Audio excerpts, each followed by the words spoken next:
आणि सत्य नेहमी कटू असतं आणि मला असं वाटतं की कटू असलं तरी सत्य सांगणारा कोणतरी मित्र लागतो। हे आम्ही त्यांच्यासोबत होतो, त्यांना वाटलं हा आपला विरोधक आहे।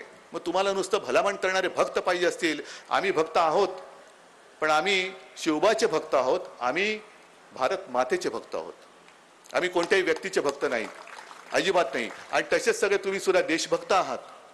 हा देश आपल्याला वाचवायचा आहे। नुसतं कोणाला तरी मला मुख्यमंत्री करायचे, गीते साहेबांना खासदार करायचे, स्नेहलताईला आमदार करायचे आणि नवगणेला आमदार करायचे, आणखीन आमदार करायचे, ही एवढीच नाहीये लढाई।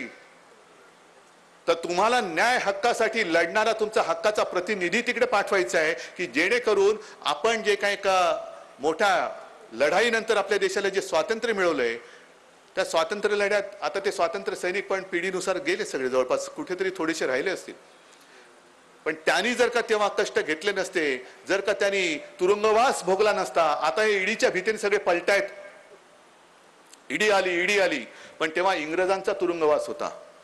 एकदा तुरुंगात गेल्यानंतर जसं सावरकर अंदमानला जायचं माहिती होतं, अंदमानमधनं कोण परत येईल अपेक्षा नव्हती, तरी सुद्धा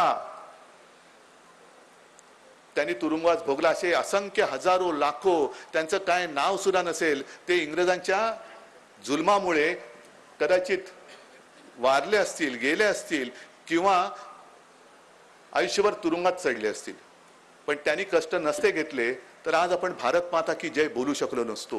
हे त्यांचे उपकार आपण विसरता कामा नये, हे त्यांचे उपकार आहेत। आणि त्यांचे उपकार जर का नुसते आपण डोळ्यात देखत माझ्या भारत मातेच्या हातामध्ये पुन्हा स्वकीयांच्या बेड्या पडणार असतील आणि आपण थंड डोक्याने बघणार असू, तर ते म्हणतील अरे ह्या नालायकांसाठी मी माझा जीव दिला, हे नालायक आहेत, ह्यांच्यासाठी मी जीव नसता दिला तरी बरं झालं असतं, कारण हे स्वातंत्र्य भोगण्याच्या लायकीचेच नाहीयेत। माझ्या कपाळावरती मी तो शिक्का नाही मारून घेणार, अजिबात नाही। जेवढी काय माझी ताकद आहे ती मी माझ्या देशासाठी, माझ्या महाराष्ट्रासाठी कारणीभूत लावणार।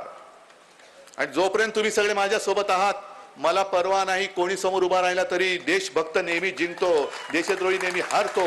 आणि त्याच्यासाठी आज हा जो माझा कुटुंब संवाद दौरा आहे, तो दौरा मी पुढे पुढे घेऊन चाललेलो आहे। पण ही लढाई साधी समजू नका। जसं त्यांनी सांगितलं निवडणुकीच्या कामाला लागा, मी तुम्हाला सांगतो निवडणुकीच्या कामाला लागा। काय करणार म्हणजे सांगा काय करणार निवडणुकीचं काम? निवडणूक अजून जाहीर नाही झाली, मी आज तुम्हाला सांगतोय निवडणुकीच्या कामाला लागा म्हणजे काय करणार? उद्धव ठाकरेंनी आदेश दिले सगळ्यांनी निवडणुकीच्या कामाला लागा, नाही काम मोठं आहे। ज्याप्रमाणे